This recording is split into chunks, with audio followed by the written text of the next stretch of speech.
Assalamualaikum warahmatullahi wabarakatuh. Innal hamdalillah nahmaduhu wa nasta'inuhu wa nastaghfiruh wa na'udzu billahi min shururi anfusina wa sayyiati a'malina.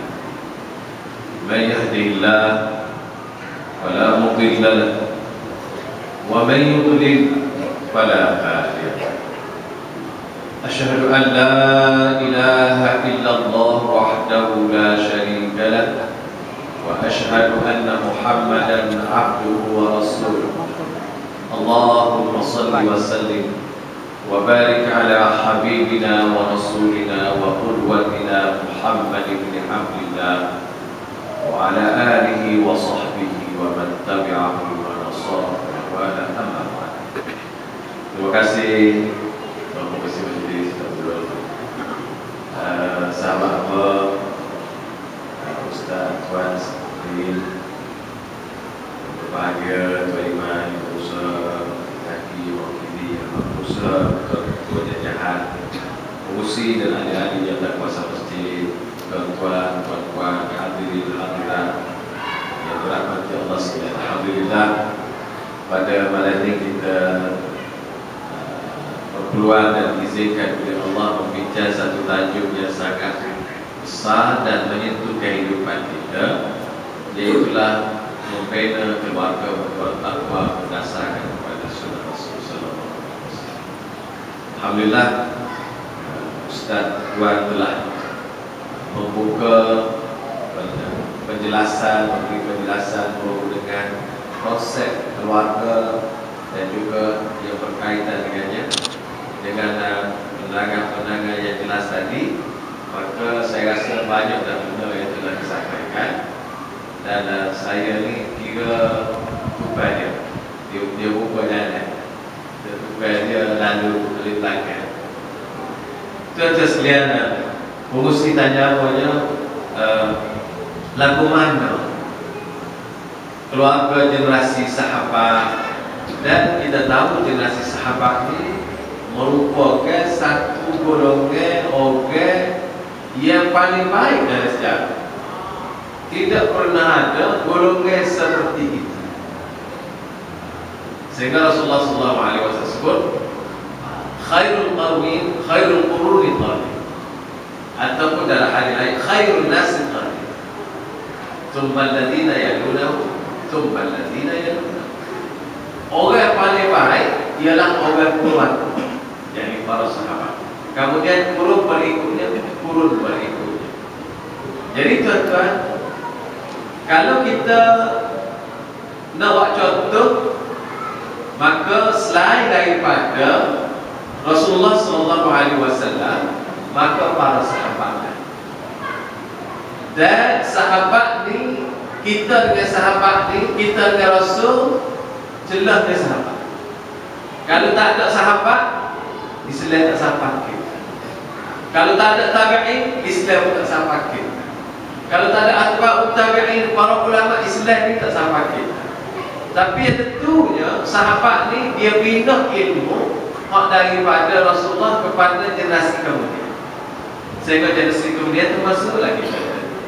Jadi lagu mana para sahabat membina keluarga dia? Kita tanya hamba nak sebut bagaimana fokus kita tanya. Tuan-tuan sekalian, tadi asalnya ialah membina keluarga ni nak capai takwa. Sebelum masuk sahabat ni, apa nak bertakwa sangat? Sebab Allah tidak akan terima amalan orang-orang yang tidak bertakwa. Sebagaimana Allah sebut, innama yataqabbalullahu minal muttaqin.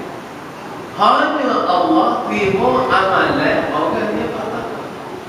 Jadi kalau orang tak takwa, banyak sebanyak mana amalan Allah tidak terima.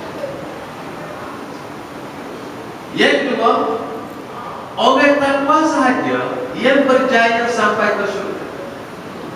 Orang tidak takwa tak sampai. Allah sebut inna lil muttaqina mafaza. Orang yang bertakwa, orang yang berjaya. Orang tidak bertakwa, fail. Tak percaya. Tak percaya. Karena itu tadi besar. Karena itu orang yang bertakwa, orang yang bersama dengan Allah. Inna Allah ma'al. Allah bersama orang bertakwa. Dan orang bertakwa ni tak ada masalah. Tak ada masalah. Orang ada masalah tu orang tidak bertakwa. Karena itulah Allah Subhanahu wa taala sebut, "Wa may yattaqillah yaj'al lahu makhraja wa yarzuqhu min haitsu la yahtasib wa may yatawakkal 'ala Allah fa huwa hasbuh. Inna Allah balighu amri qad ja'ala Allahu min kulli shay'in qadir." Apa maknanya? "Wa may yattaqillah yaj'al lahu makhraja wa yarzuqhu min haitsu la yahtasib." Siapa-siapa bertakwa kepada Allah, Allah jadikan semua masalah dia ada jalan keluar. Dan Allah beri pada dia rezeki, dia sendiri tak suka. Kadang tu kita dapat rezeki sikit sebanyak, dia terus suka apa? Dia terus suka apa? 10 tahun dulu nak dapat hari, suka. 10 tahun dulu dengan kita mahal, suka. 10 tahun dulu, 20 tahun dulu nak ada jalan lah ke apa ni, lupa-lupa balik. Tak suka, banyak bagai tak suka. Ini hai sudah di atas. Nak kahwin dulu dengan siapa-siapa suka, tak suka. Lepas kahwin nak boleh berapa anak, tak suka, tak suka. Boleh berapa lelaki suka, tak suka. Boleh juga boleh, tak boleh, boleh tu berapa, tak suka kan? Pasal apa? Pasal kita ilmu kita sangat-sangat sikit dan Allah beri mengikut orang yang bertakwa. Alhamdulillah. Banyak lagi ayat yang bertakwa. Kerana telah takwa betul, tiap-tiap Jumaat ingat semua. Jadi tuan-tuan, sahabat ni dia berhebat yang dipakai takwa sebagai hebat. Kerana dia bina keluarga dia. Bagaimana dia bina? Yang pertama dia letak dalam membina keluarga ialah untuk mencapai redha Allah. Kita coba banding. Kita dengan sahabat ni, kita nikah tu nak bukan? Biarlah berdekah. Kita ingat balik.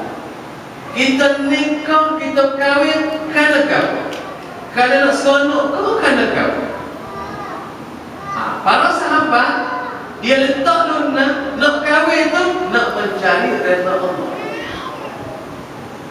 Kerana semua kita buat yang kita buat atas dunia, kalau sekiranya tidak tujuan, kalau sekiranya tujuan itu tidak nak mencari keridhaan Allah, maka semua amalan itu tak jadi kehabisan.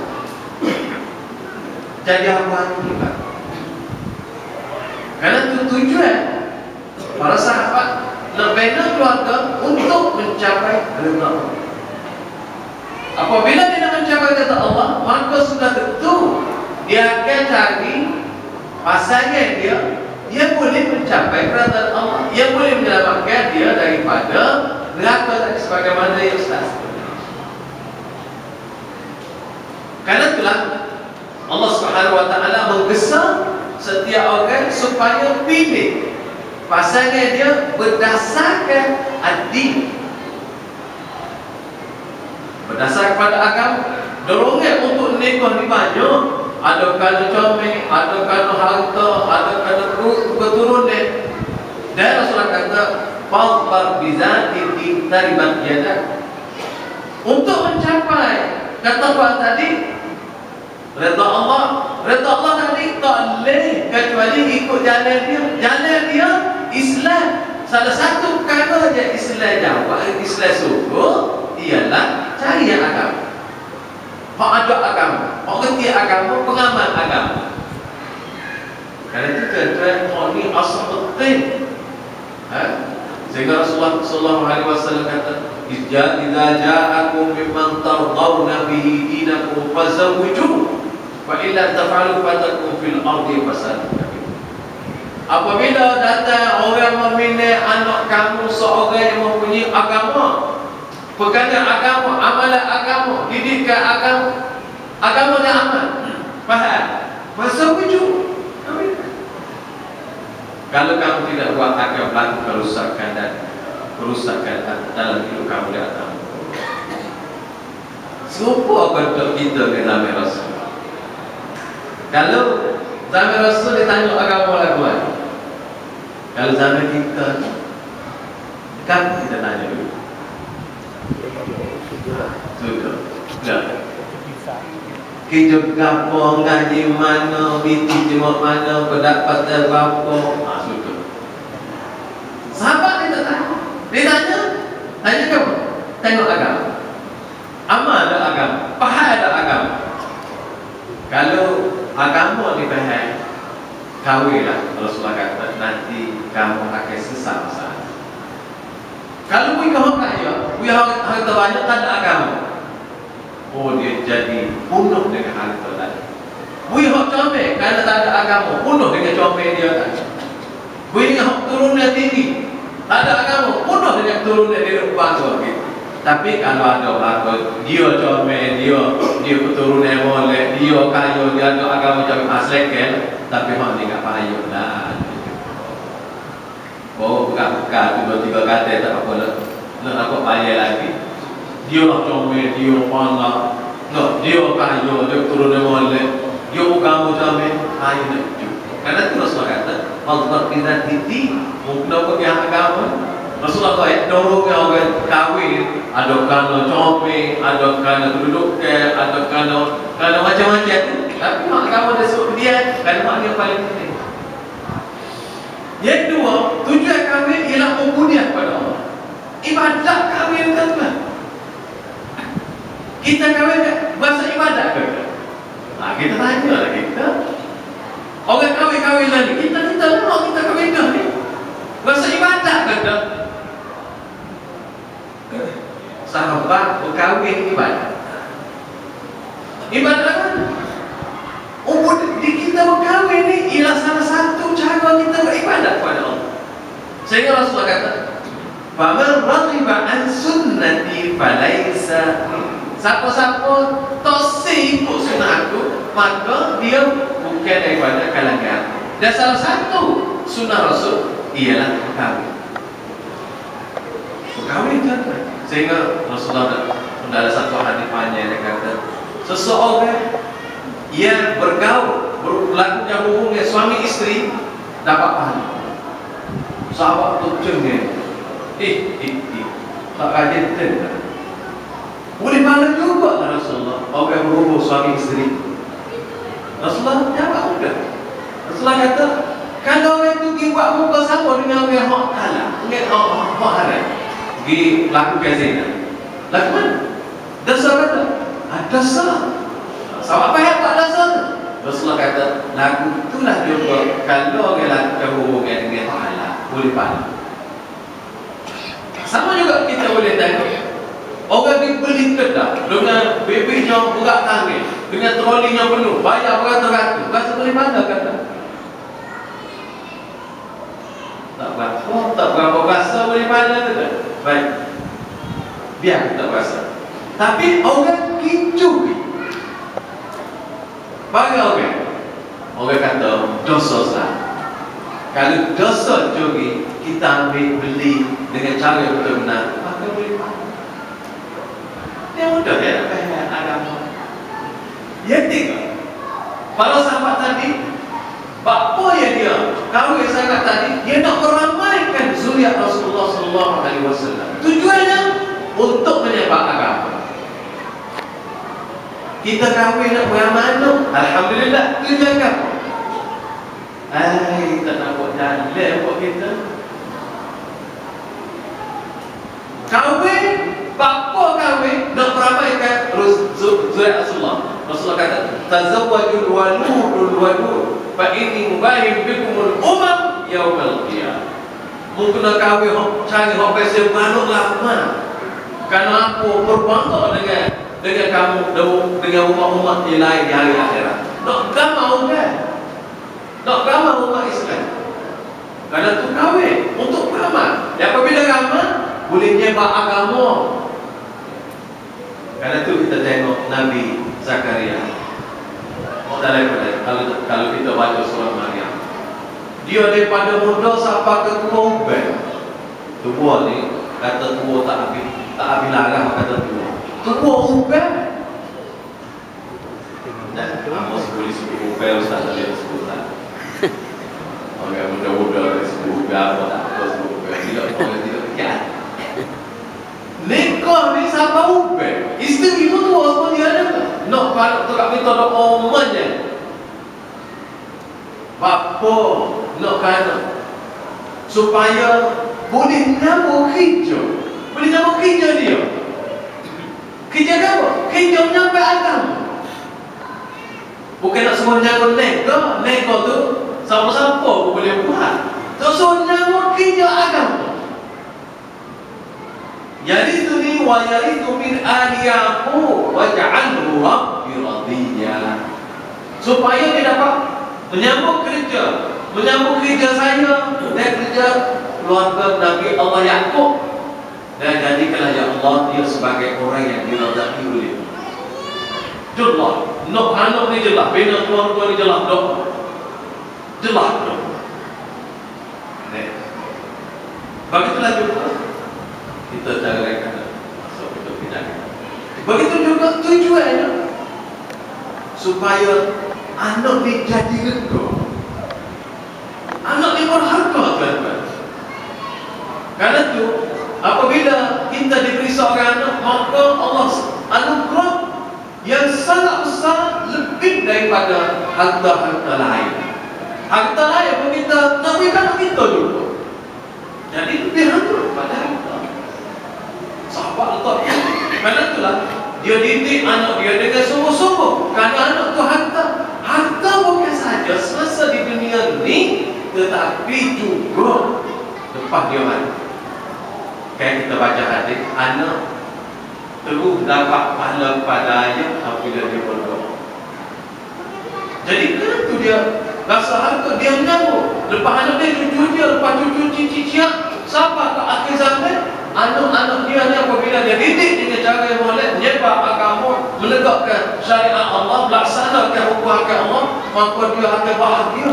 Sehingga dikatakan seseorang itu setiap hari dia terangkat kedudukan, dia tanya apa ke mahu buat kerja tidaklah mana dulu dengan berkat doa-doa anak cucu. Alhamdulillah. Dan anak ni juga tuan-tuan, sahabat dulu dia penghibur. Dia tidak hibur handstand. Dia hibur dengan lagu mana tuan-tuan? Anak ni hiburan dia. Kelip rumah, kalau kita kelip main kerja, tak ada pun disawah anak. Kelas lagu mana? Masa suruh ianya tiap bila budak. Dan besar pokok kita tiap. Budak yoye tiap. Amo kata biar tiap. Anak gagal result tiap. Pesi budak, jangan keluar result tiap. Amo tak ada masalah. Amo sendiri ada lain tak ada. Budak-budak gila kuman. Hiburan. Itu tuan, ada beberapa perkara. Karena itu sahabat berbina keluarga, sehingga terselam anak-anak sahabat jadi semua sahabat itu. Berjaya mereka. Hebat. Sayyidina Umar, anak dia Ibnu Umar. Sayyidina Abbas, dia bina anak dia Abbas. Apa dia Ibnu Abbas? Allah bin Abbas. Hebat. Dia boleh jaya. Tak tahu lagi kita boleh ganti ustaz dia tak apa dia. Ayah dia boleh kerja ayah dia. Ayah dia hebat. Dia pun lebih apa dia cuba hebat. Mudah-mudahan kita ikhlas sedikit sebanyak dia dapat buat sahabat ni dia bina kerana asal takwa tadi berjaya insya-Allah.